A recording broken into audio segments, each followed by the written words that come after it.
नमस्कार, जय जोहार। आप सभी देख रहे हैं जागो पंच। जागो पंच में आप सभी का बहुत बहुत स्वागत। जागो पंच वर्तमान समय में आपके लिए लगातार लेके आ रहा है शिवलिंग पूजा। क्योंकि हमारे समाज में आज जिस कदर अंधविश्वास और पाखंड घर कर गया है, यह मिटाना बहुत जरूरी है। क्योंकि इसके पीछे कुछ ऐसी ताकतें काम कर रही हैं जो ओबीसी, एससी, एसटी वर्ग को अंधविश्वास और पाखंड के जरिए अपने जाल में, अपने षड्यंत्र के जाल में उलझाकर उन्हें गुलाम बनाना चाहती हैं। तो साथियों, कौन सी वो ताकतें हैं ये आप सभी जानते हैं। आज वो ताकतें हमारे आरक्षण का विरोध करती हैं, हमारे अधिकारों का विरोध करती हैं, हमारे कहीं भी हमें जहां सम्मान मिलना होता है उससे उन्हें दिक्कत होती है। और यही नहीं, दूसरी तरफ अगर हम राजनीति सेक्टर में भी जाते हैं, वहां हमारा कोई भी राजनीतिक व्यक्ति जो स्वतंत्र अपनी पार्टी चला रहा है, उसको समाज में कैसे गिराने का काम, उसको कैसे आरोप लगाने का काम, उसे लांछित करने का काम वह बखूबी कर रहे हैं। तो ऐसे लोगों से हमारे समाज को सावधान होना होगा, क्योंकि यह हमें गुलाम बनाना चाहते हैं। इसके पीछे इनका बहुत बड़ा षड्यंत्र है। तो आइए साथियों, आज हम समय ना गंवाते हुए, मैं चाहता हूं कि शिवलिंग की पूजा क्यों पुस्तक जो है वो कम एपिसोडों में आ जाए। और इसमें मैं आपसे यही आग्रह करता हूं कि आप सभी ज्यादा से ज्यादा इस वीडियो को शेयर करें, जिससे हमारे समाज में अंधविश्वास और पाखंड को खत्म किया जा सके। तो समय ना गंवाते हुए आइए चलते हैं हम पुस्तक की ओर। पुस्तक क्या कहती है, शिवलिंग पूजा क्यों। इसके लेखक डॉक्टर श्रीराम आर्य जी हैं। तो आइए चलते हैं। भृगु ऋषि का शाप, शिव का स्वरूप योनि लिंग रूप होगा, यानी शिव का स्वरूप जो होगा वो लिंग के आकार का होगा, ऐसा यहां पर भृगु ऋषि का शाप मिला था। किसको? शिव जी को, जिसने सृष्टि का निर्माण किया, जिसने सृष्टि को संवारा सजाया, वह भी ब्राह्मण के भृगु ऋषि के शाप से ग्रसित हो जाता है। तो आप समझ सकते हैं कि भगवान भी जब ब्राह्मण से नहीं बच सकता तो आप क्या बचोगे। इसीलिए इनके अंधविश्वास और पाखंड से जितना जल्द हो सके निकल लीजिए, नहीं तो बचने वाले आप नहीं हो। जब शिव जैसे लोग फंस गए तो आप क्या चीज हो। आइए चलते हैं। इसमें दो लोग बात कर रहे हैं। पहला एक दिलीप और दूसरे हैं वशिष्ठ जी। दिलीप पूछ रहे हैं कि क्या पूछ रहे हैं कि राजा दिलीप ने महर्षि वशिष्ठ से प्रश्न किया, हे महाराज, त्रिपुर दैत्य को मारने वाले 5 मुंह 4 हाथ व 3 नेत्र वाले त्रिशूलधारी शिव का पार्वती सहित स्वरूप योनि लिंग कैसे हो गया। इस शंका का समाधान करिए प्रभु। ये शिव 3 मुंह और 5 मुंह और 4 हाथ 3 नेत्र, ये सब इतना सब होते हुए ये लिंग का स्वरूप कैसे हो गया। प्रभु कुछ समझाएं, कुछ बताएं, शंका का समाधान करें। उसी शंका का समाधान मैं आज आपके सामने कर रहा हूं। इस पुस्तक को पढ़कर इस पुस्तक के लेखक ने अपनी तरफ से कुछ भी निर्माण नहीं किया। पुस्तक में जो पौराणिक कथाएं हैं, पौराणिक गाथाएं हैं, उन्हीं से आप सबको समझाने का प्रयास किया है कि शिव का लिंग ही वास्तविक जननेंद्रिय है। तो आइए क्या कह रहे हैं इस पर वशिष्ठ जी ने बताया कि एक बार मुनियों की बैठक में यह निश्चय हुआ था कि इन तीनों देवताओं में कौन सा देवता सत्व गुण वाला है, इसका निर्णय किया जाए। तो इसके पश्चात सबने भृगु ऋषि को नियत किया और उन्हें तीनों देवों ब्रह्मा, विष्णु और महेश की परीक्षा लेने को भेजा गया। इस निश्चय के अनुसार भृगु ऋषि का शंकर के यहां जाने का वर्णन पुराणकार ने किया है, जो उसे हम संक्षेप में देते हैं। तो यहां पे संस्कृत का बहुत बड़ा स्टैंजा है, जिससे वीडियो बहुत लंबा बनेगा, और लंबा बनेगा तो आपको बोरियत होगी, तो उसे मैं स्किप कर दे रहा हूं, हिंदी पे चल रहा हूं, और इस संस्कृत वाले को मैं थोड़ा बड़ा करके डाल दूंगा, जिससे संस्कृत पढ़ने वालों को दिखाई दे। तो यहां पर क्या कह रहे हैं, और ये लिया गया है उद्धरण पद्म पुराण उत्तराखंड अध्याय 255 कलकत्ता छापा, जो वहां की प्रेस है, कलकत्ता की प्रेस, उसने इसको छापा था। तो यहां से चलिए भावार्थ। ऋषियों से विदा लेकर भृगु ऋषि कैलाश पर्वत पर गए, जहां महादेव जी रहते थे। शंकर के द्वार पर पहुंचकर भृगु जी ने त्रिशूल धारण किए हुए महारौद्र रूप नंदी को देखा। वे उससे बोले, मैं भृगु ब्राह्मण हूं, शंकर जी को देखने आया हूं, अतः मेरे आने की बात शंकर जी से जाकर शीघ्र कहो कि मैं आया हूं, मैं उनसे मिलना चाहता हूं।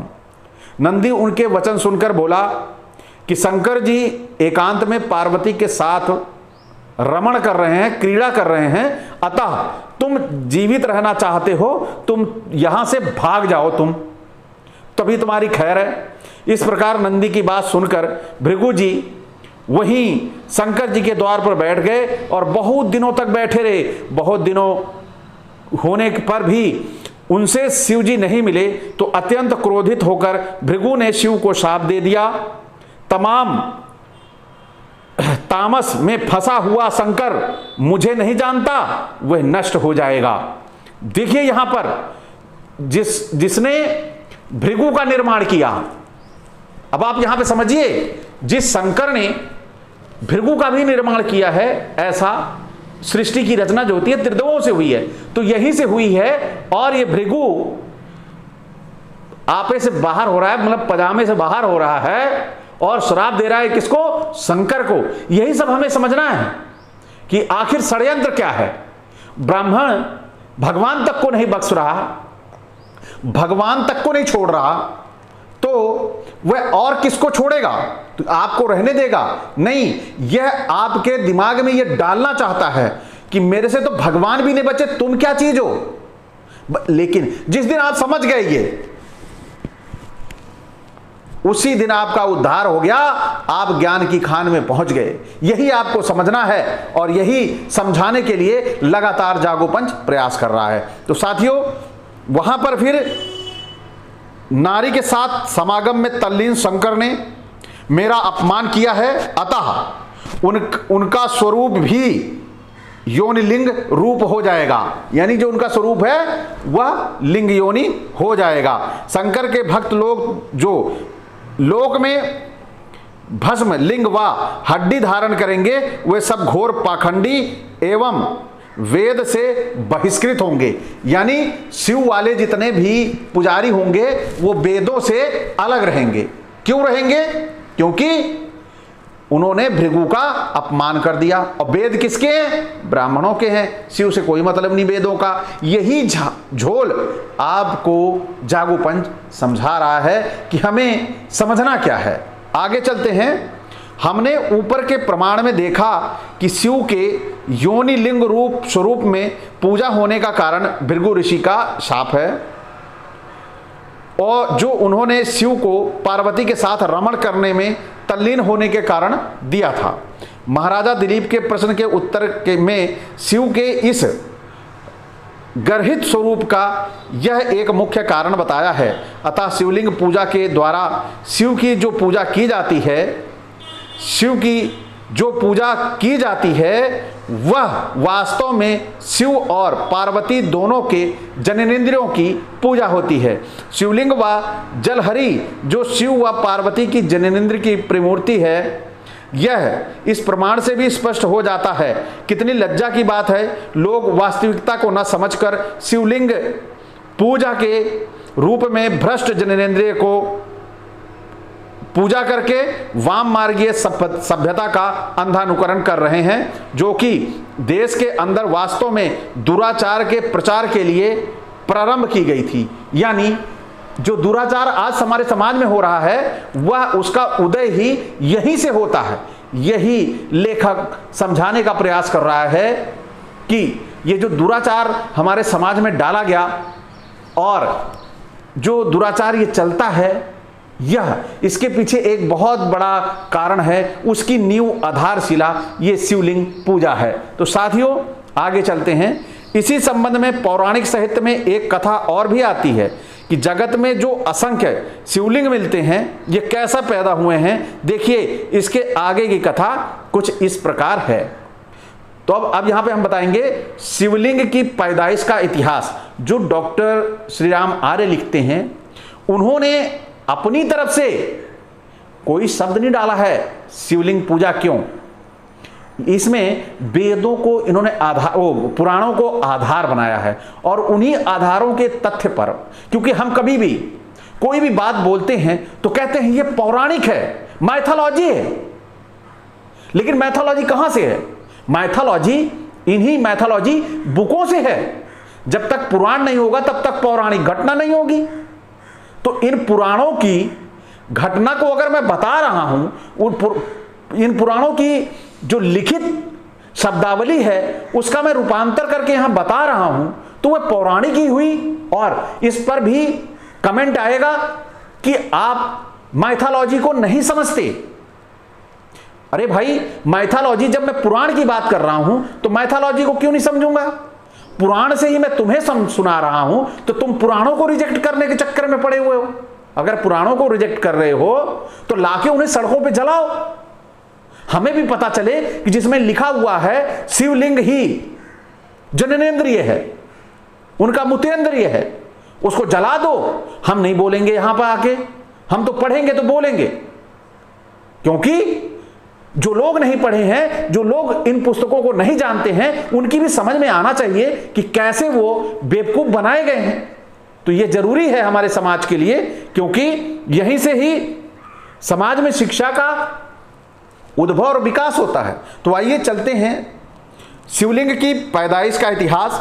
संस्कृत के प्रसिद्ध ग्रंथ शब्द कल्पद्रुम कोश चतुर्थ कांड खंड 1 व 2 में लिंग शब्द की व्याख्या में लिखा गया है कि राजा दक्ष की पुत्री सती से विवाह होने के बाद, ये जो इति शिव लिंगोत्पत्ति कथनामिति नारद पंचतंत्र अंतर्गत तृतीय रात्रे प्रथमाध्याय नारद ब्रह्मा संवाद, ये नारद और ब्रह्मा का संवाद है।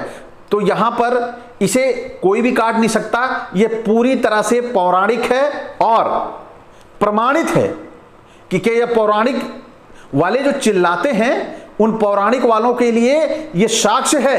इसे देखकर ही आगे बोलें। वीडियो जो भी देखे वो पूरा देखे और देखने के बाद उसे ये समझ में आना चाहिए कि ये पूरी तरह से पौराणिक घटनाओं पर ही बातचीत हो रही है। तो सती के विवाह के बाद सब देवतागण अपने अपने घरों को चले गए और शंकर भी अपने चिरकाल की मनोकामना पूर्ण करने के लिए सती के रमण करने के लिए अपने गृह में प्रविष्ट हो गए।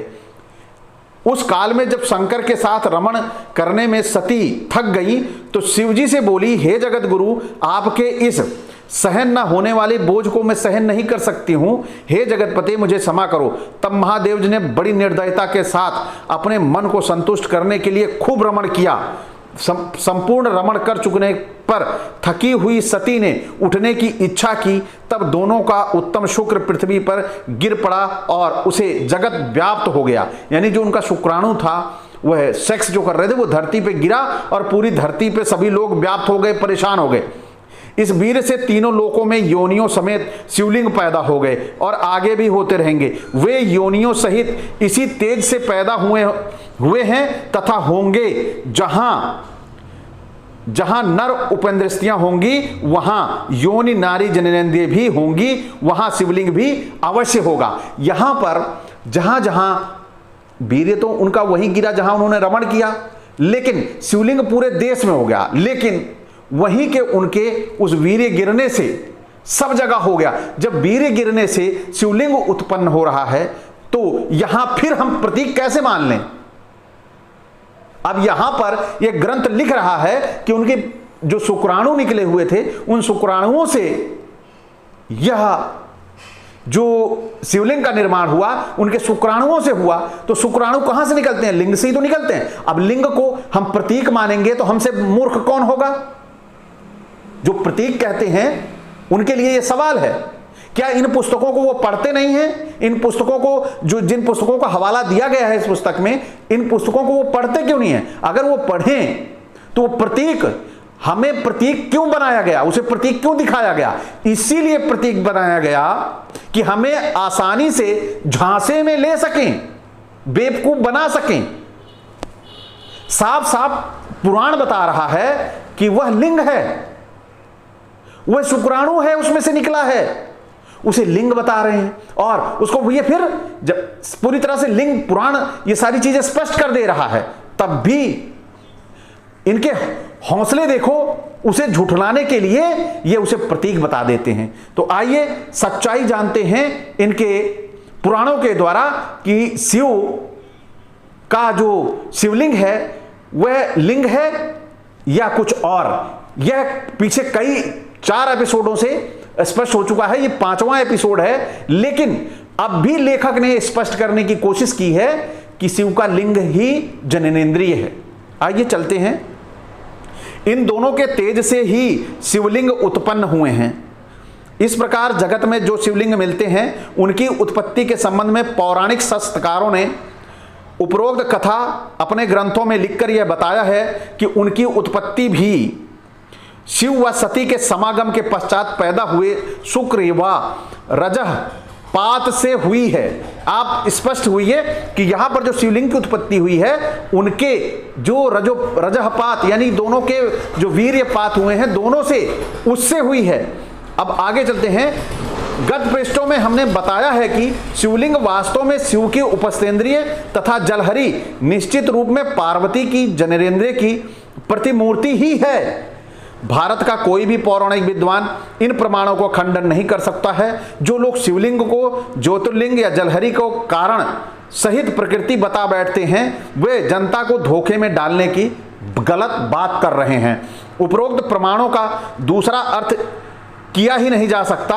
भारत में जितनी भी पुरानी मूर्तियां मिली हैं उनमें मध्य युग की प्राचीन शिव प्रतिमाएं भी मिलती हैं जिसमें शिव की उपस्थेंद्रिय की पूजा का विधान स्पष्ट रूप से प्रतीत होता है। हिंदुओं में प्राचीन तीर्थ जगन्नाथपुरी आदि के मंदिरों में उस बर्बर पौराणिक सभ्यता के युग की नग्न प्रतिमाएं नर व नारी के शिश्नेंद्रिय की पूजा का खुला प्रदर्शन करती हैं। इतना साक्ष्य और प्रमाण होने के बाद हमारा समाज कभी प्रतीक बताएगा, कभी सृष्टि की उसे रचना वहीं से हुई है वो बताएगा। तो गुमराह करने के लिए हमें तरह तरह के लोग बैठे हुए हैं, क्योंकि वह उसे अंधभक्ति और अंधश्रद्धा से देख रहे हैं। उन्हें इससे मतलब नहीं है कि हमारा समाज गर्त में जाए, और जो ये बता रहे हैं वो प्रतीक है, वहीं से सृष्टि की रचना हुई है, यह वो एक स्वरूप है। वह इसलिए बता रहे हैं क्योंकि वह इसके पीछे एक बहुत बड़ा मिशन चला रहे हैं, ओबीसी एसटी को गुलाम करने का, उन्हें अंधविश्वास और पाखंड में झोंकने का। तो हमें समझना होगा।